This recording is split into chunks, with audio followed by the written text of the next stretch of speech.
everyone, welcome back to Alpengeist Fan 08.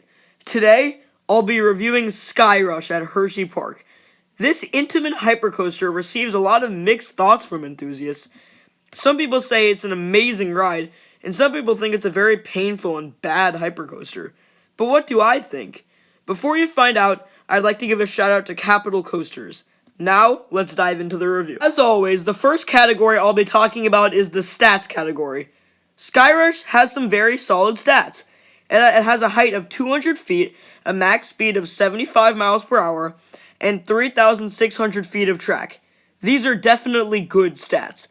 Even though the ride has over 3,000 feet of track, it still feels like a pretty short ride. You definitely feel the speed though. Anyways, these stats are deserving of a 3 out of 4. Next up, we have the drop category. The drop is quite steep at 85 degrees. Let me just say, this is my personal favorite first drop I've experienced. It is absolutely insane.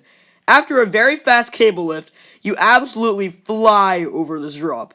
It feels like the train derails every time. The drop in the back row provides absolutely insane ejector airtime. I was not expecting it. This drop is absolutely deserving of a 9 out of 9. This is easily my favorite first drop, and it is truly spectacular. Next up, we have another category where Skyrush excels in: intensity. This is a very intense coaster. The bank turns are very forceful. The intensity of Skyrush just blows you away. I was not expecting it the first time I rode it. It is deserving of a 9.5 out of 10 for this category. Next up, we have the airtime category. Some people say that the airtime on Skyrush is made extremely painful due to the restraints. Some people say the airtime makes the coaster even worse. I strongly disagree. The airtime on this coaster is absolutely amazing. The first drop alone is a top 5 favorite airtime moment because of how sustained ejector you get. Also, the giant camelbacks also provide extremely strong sustained ejector airtime. The ride definitely has some amazing airtime and is worthy of getting a 9.5 out of 10. Next up, we have the fun factor category. Skyrush is definitely a fun ride. Of course, any coaster with sustained ejector airtime is fun. Plus, Skyrush just never lets up. It will get an 8.75 out of 9. Next up, we have the theming category. Skyrush has 0 theming. It will get a 0 out of 4 for this category. Next up, we have what is easily the most controversial category: restraints. Some people say Skyrush has the single worst restraints on any coaster due to the tightness, which causes pain in the legs. Several even nickname this coaster Thigh Crush. Some other people consider these to be some of the best restraints ever due to how open you feel. So what do I think about them?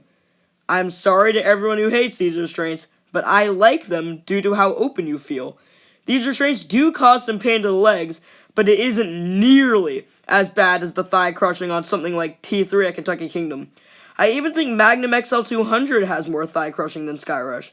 So yeah, Skyrush will get a 6 out of 8 for this category.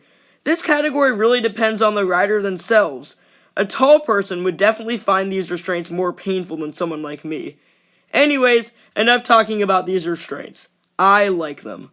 Next up, we have the smoothness category. I've heard several people say that this ride has a very strong rattle. So what do I say about this? Stop overreacting. A slight rattle doesn't interfere with a ride to me. Skyrush's rattle is almost non-existent. I think a lot of coaster enthusiasts are way too picky when it comes to rattles. But yeah, Skyrush will get an 8.75 out of 9 for this category. Next up, we have the layout category. Another complaint people have for Skyrush is the fact that people call the layout mediocre. Once again, I disagree. I like Skyrush's layout. It consists of very large sustained ejector camelbacks and low-to-the-ground intense bank turns. This layout is definitely good in my opinion and is deserving of an 8 out of 10. Next up, we have the location category. Skyrush is in a good location. It goes over water and is pretty scenic. The ride doesn't use its terrain to its advantage, but it's still fine. It will get a 4 out of 7 for this category. And now we have the overall score. Skyrush gets a 66.5 out of 80 based on these categories.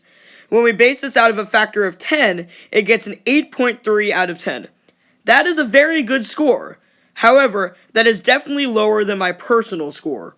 For my personal score, Skyrush gets a 9.9 out of 10. This currently ranks as my second favorite coaster. To answer the question, do I think it's overrated or underrated? Well, to me, it depends. Some enthusiasts severely overrate it, and some people severely underrate it. It really depends on the riders themselves. If you can deal with the pain, you will love this ride. If you can't, you may prefer some B&M hypers. Anyways, AlpenGeist Fan 08 out.